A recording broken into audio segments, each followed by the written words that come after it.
Alright, today's topic is 5-4, division of polynomials. Today's date's today. Our objective today is to divide using synthetic division. I have also long division, but I'm just going to talk about that really briefly. So let's even just look at a long division problem to start with. So if I wanted to divide 2x to the fourth minus 15x squared minus 10x plus 5, divide that by x minus 3, I would have to set it up just like this. What's being divided by goes on the outside of the division sign, and everything else goes on the inside. I don't have a cubic term, so I'm thinking of that. Actually, put a minus there. It doesn't really matter if you use a plus or a minus. 0x cubed, that's going in right there. And then what you would have to do is you'd have to estimate how many times does x minus 3 go into 2x squared to the fourth. Well, it would go in there 2x cubed times, because what you're trying to do is eliminate that first one, and then you have to multiply, subtract, bring down, and it just becomes a really long process. Because it's such a pain in the neck, there's another way that we can do it that is so much easier. It's called synthetic division. So on synthetic division, I'm just going to copy that original problem down. Again, just a second. So this is our original problem right here, 2x to the fourth minus 15x squared minus 10x plus 5 divided by x minus 3. I'm going to set my problem up like this pretty much each time. Whatever's in the parenthesis, what I'm actually doing is taking that x minus 3, setting it equal, and solving for x. The easiest thing to remember is if it's in a parenthesis, put the opposite sign. So I'm going to put a positive 3, and I call that putting it in the box. My next step is I'm just going to list my coefficients. Again, I don't have an x cubed, so I have to put a placeholder in. So my coefficients are 2, 0, negative 15, negative 10, and 5. So the first thing I do is I bring down my 2, and then I multiply. 3 times 2 is 6. Now I add those. 0 plus 6 is 6. Repeat that process. 3 times 6 is 18. Add them, and I get 3. 3 times 3 is 9. I add those together, and I get negative 1. 3 times negative 1 is negative 3. I add those together, and I get 2. What that is telling me is my coefficients of my new answer. So I started off with a 4th degree equation. If you look right here, that's a 4th degree. My answer is always going to be 1 degree less. It'll be 2x cubed, and then you just go down into sequential order.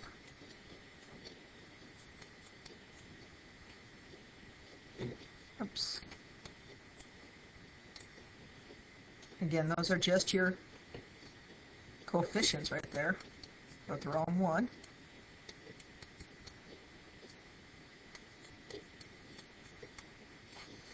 And this, excuse me, right there is your remainder.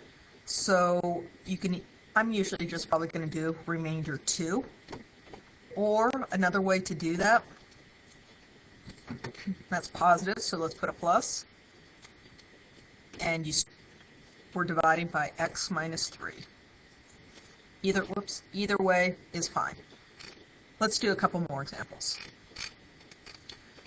So on this one, I'm taking x cubed plus 5x squared plus 5x minus 2 and dividing it by x plus 2. First of all, I look and see if I need to put any placeholders in. It goes from exponents 3, 2, 1, none. So let's go ahead and put our coefficients. So my coefficients again were 1, 5, 5, negative 2. Oops, and I set that up just a little bit wrong because I had this already pre-set up. I always want my last digit to go over here. So let's try that again. My coefficients were 1, 5, 5, and negative 2. Some teachers draw that dotted line, some don't. I always like to do it because that tells me what is down here in the bottom right hand corner is my remainder. Now I need to figure out what's going to go in the box. Going in the box is negative 2.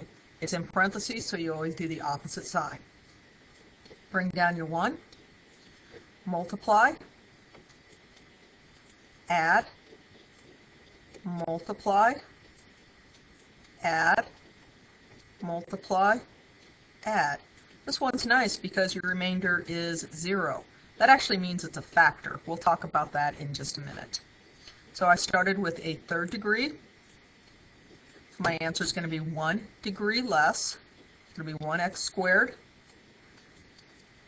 plus 3x minus 1. And because that remainder is 0, I don't do anything with it. I just put that as my answer. All right, let's do another one.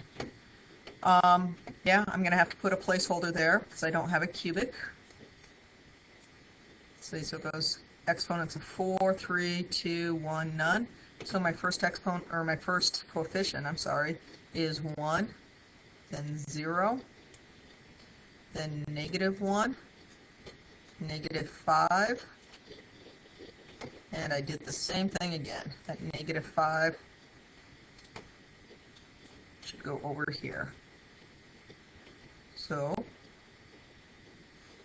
let's try this again. Do this a little bit neater.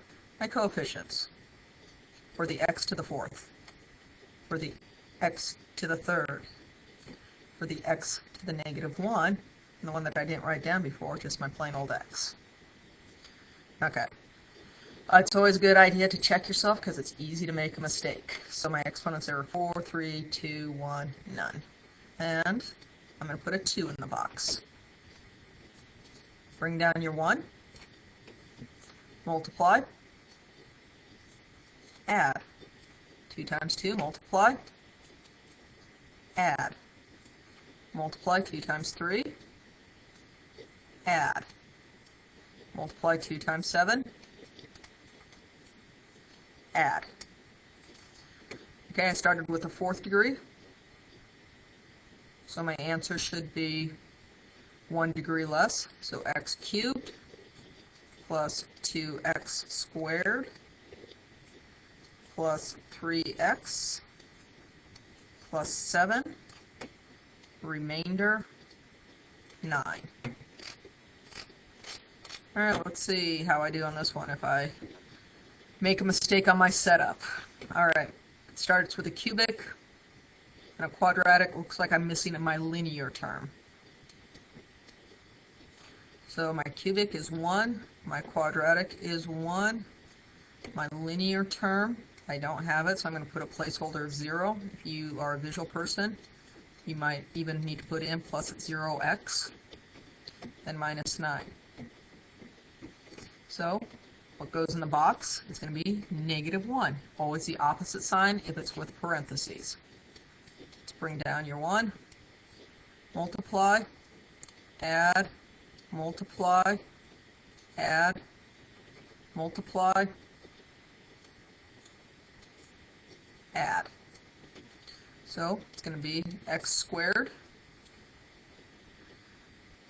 with a remainder of negative 9.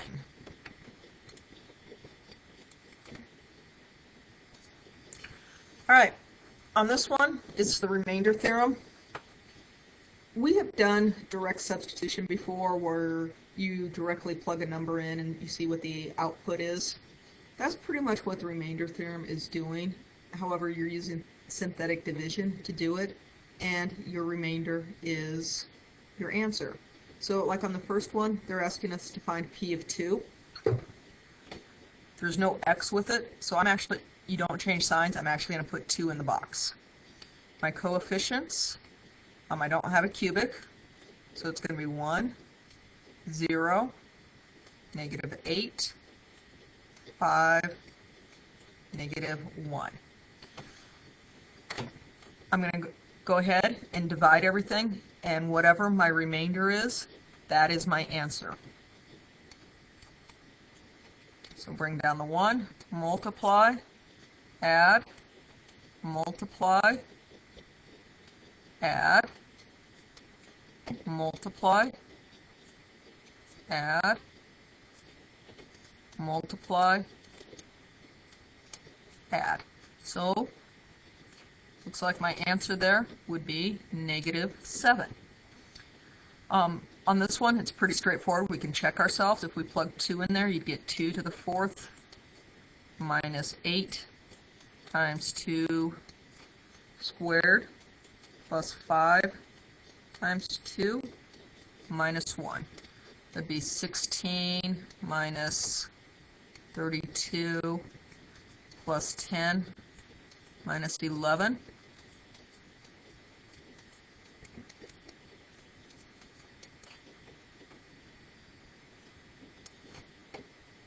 Oops, why did I put minus 11? I might put minus 1 there, because that's a 1 right there. And if you notice, over here with direct substitution, I got negative 7. By using the remainder theorem, I also got negative 7. Let's do another one. On this one, I want to find p of negative 1, so negative 1 goes in the box. My coefficients are going to be 1, negative 3, 5, negative 1. I don't have any placeholders in there because it goes 3, 2, 1, none. So bring down your 1, multiply, add, multiply, add, multiply, add. My answer is negative 10. All right, let's do one last one. 3x to the 4th minus 2x squared plus 2x minus 1. 4 is going to go in the box. My coefficients are 3, 0 for a placeholder, negative 2, positive 2, negative 1. Bring it down, multiply, add, multiply, add, multiply. Let's see, 46 times 4, 184, add, and then I'm going to have to take 186 times 4. You can use a calculator if you want to, but it's pretty easy to do without a calculator. 6 times 4 is 24, carry the 2. 8 times 4 is 32, plus 2 is 34, carry the 3. Looks like your answer would be 743.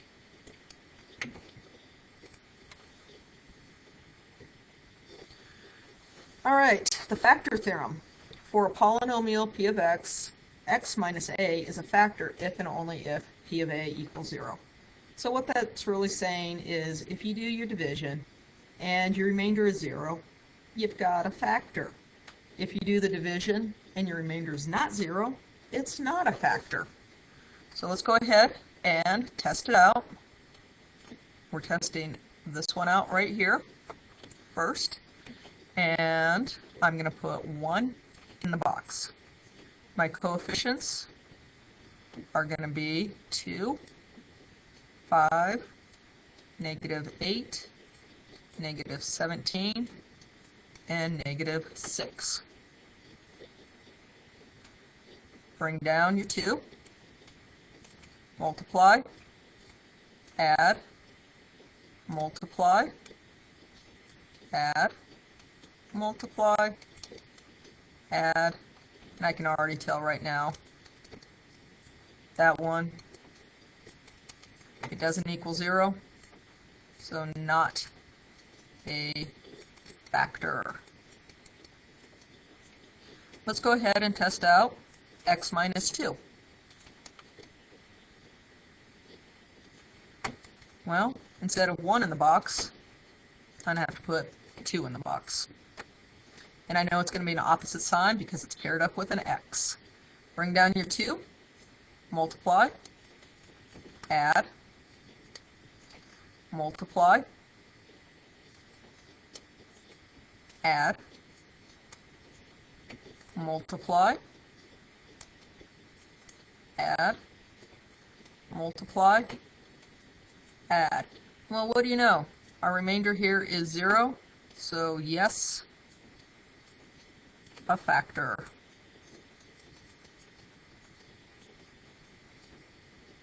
When we start solving some of these equations, if we can tell something's a factor, we use what we call the depressed polynomial, and we can keep on solving. That's one of the reasons that we do this right now. It's going to make it easier on the next section.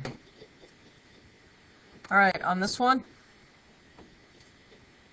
they're telling us right now that x equals -4 and x equals 1.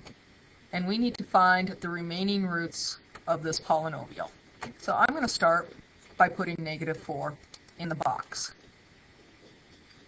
My coefficients here are 1, 3, -3, 3, and -4. And they're telling me this is a root, so right away I should know that my remainder should be 0. If my remainder is not 0, I want to go back and check my signs. Bring down the 1, multiply, add, multiply, add, multiply, add, multiply, add. So what I've done is I've taken this down 1 degree. I started with a 4th degree. My answer here is a 3rd degree. I'm actually going to try and take it down 1 more degree. And they tell me another factor, 1. So I'm not even going to rewrite this. I'm just going to put the box right there, leave a space, draw a line, draw my dotted line right there. So bring down this one, multiply 1 times 1, 1 times 0, add, 1 times 1, oops, just looking at the previous number, 1 times 1 is 1, so of course that should be 0 as well. So I went from a 4th degree function here, right here that went to 3rd degree or cubic. My answer here is 2nd degree. So that's going to be x squared plus 0x plus 1. Well, that's a quadratic, and that's something I know how to solve.